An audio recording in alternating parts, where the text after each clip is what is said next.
안녕하세요 여러분. 오늘의 흥미로운 기사 내용은 중국의 악몽. 트럼프와의 2차 무역 전쟁과 미국 여자 축구팀의 역사적인 올림픽 금메달 획득? 그들의 여정과 의미입니다. 우선 좋아요 버튼을 누르고 채널 구독 및 알림 설정도 잊지 마세요. 여러분의 관심과 지지가 저희에게 큰 힘이 됩니다. 첫 소식은 현재 세계 경제에 큰 충격을 줄 수 있는 중요한 이슈에 대해 이야기해 보려고 합니다. 바로 중국 경제와 트럼프의 2차 무역 전쟁에 대한 이야기입니다. 월스트리트 저널의 기사를 바탕으로 이 문제가 우리에게 어떤 영향을 미칠 수 있을지 철저히 분석해 보겠습니다. 지금 시작합니다. 2018년에 시작된 미중 무역 전쟁을 기억하시나요?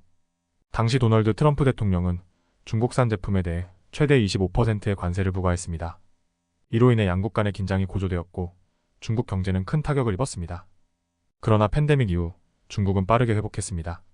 서구의 소비자들이 가전제품과 같은 중국산 제품을 많이 구매하면서 중국의 수출이 증가했기 때문입니다. 하지만 지금 중국은 그때와는 다릅니다. 경제가 매우 불안정한 상태에 놓여있기 때문이죠.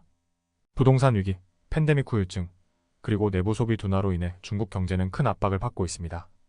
이런 상황에서 트럼프가 다시 관세 전쟁을 시작한다면 이번에는 중국이 회복하기 어려운 타격을 입을 수도 있습니다. 트럼프가 다시 대통령이 된다면 중국산 제품에 대해 60% 이상의 관세를 부과하겠다고 발표했습니다. 이와 같은 고율의 관세는 중국 경제에 치명적인 영향을 줄 수 있습니다. 중국의 경제 전문가들은 이러한 조치로 인해 중국의 경제 성장률이 1.4%포인트나 하락할 수 있다고 예측하고 있습니다. 이는 중국 경제에 큰 충격을 줄 것이 분명합니다. 그렇다면 중국은 어떤 대응을 할까요? 중국은 수출업체에 대한 세금 환급 확대, 이자율 인하 등 다양한 방법으로 미국의 압박에 대응할 가능성이 있습니다. 또한 미국 상품에 대한 보복 관세를 부과하거나 중요한 광물 공급을 중단하는 등의 조치를 취할 수도 있습니다. 중국이 미국 시장에서 사실상 배제된다면 다른 시장으로 수출을 확대해야 합니다. 그러나 다른 나라들도 중국산 제품에 대해 점점 더 높은 장벽을 세우고 있습니다. 예를 들어 인도, 브라질, 멕시코 등은 자국의 일자리와 산업을 보호하기 위해 중국 수입품에 반대하고 있습니다. 이로 인해 중국의 수출길은 더욱 좁아질 것입니다. 중국이 이러한 문제를 해결하기 위해 해외에 공장을 건설하는 등의 방법을 고려할 수 있지만 이 역시 국내 고용 문제와 연결되어 있어 쉽게 결단을 내리기 어려운 상황입니다. 이제 여러분도 느끼셨을 겁니다. 중국의 경제는 이미 매우 취약한 상태에 있고 트럼프와의 2차 무역 전쟁은 그야말로 악몽이 될 수 있습니다. 과연 중국은 이 위기를 어떻게 극복할 수 있을까요? 트럼프가 실제로 이러한 관세를 부과한다면 세계 경제는 어떻게 변할까요? 두 번째 소식은 최근에 있었던 미국 여자 축구팀의 놀라운 올림픽 금메달 획득에 대해 이야기해 보려고 합니다. 이 경기는 단순히 한 팀의 승리가 아니라 많은 의미를 담고 있는 순간이었습니다. 그들의 여정과 성취를 함께 살펴보겠습니다.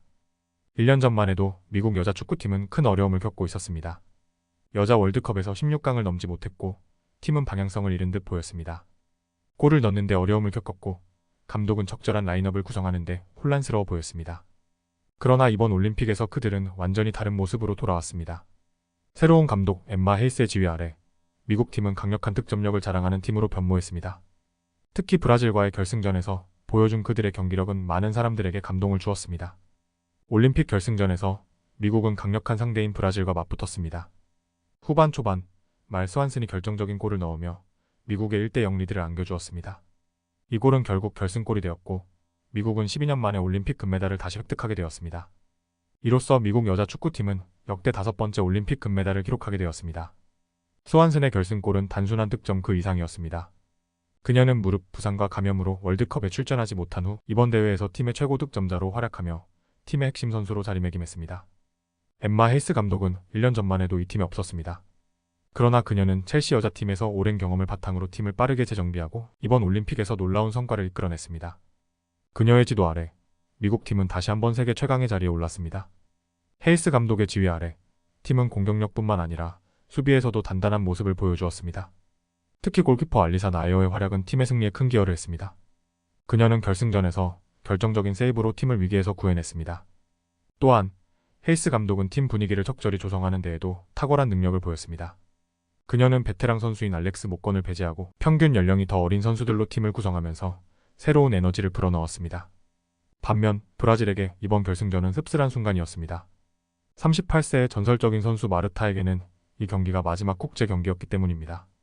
마르타는 브라질 여자 축구의 상징적인 선수로 이번 경기를 끝으로 그녀의 국제 경력에 마침표를 찍었습니다. 그녀는 브라질이 3번의 올림픽 결승에 진출하는 데 큰 역할을 했지만 금메달을 손에 쥐지는 못했습니다. 미국 여자 축구팀의 이번 올림픽 금메달 획득은 단순한 승리를 넘어서 팀의 재건과 리더십의 중요성을 보여주는 중요한 사례입니다. 그들은 과거의 어려움을 딛고 다시 일어섰으며 앞으로도 더욱 강력한 팀으로 성장할 것입니다. 오늘은 여기까지입니다. 다음 영상에서 더 유익하고 흥미로운 내용으로 찾아뵙겠습니다. 이 영상은 투자 의견이 아닙니다. 매우 감사합니다.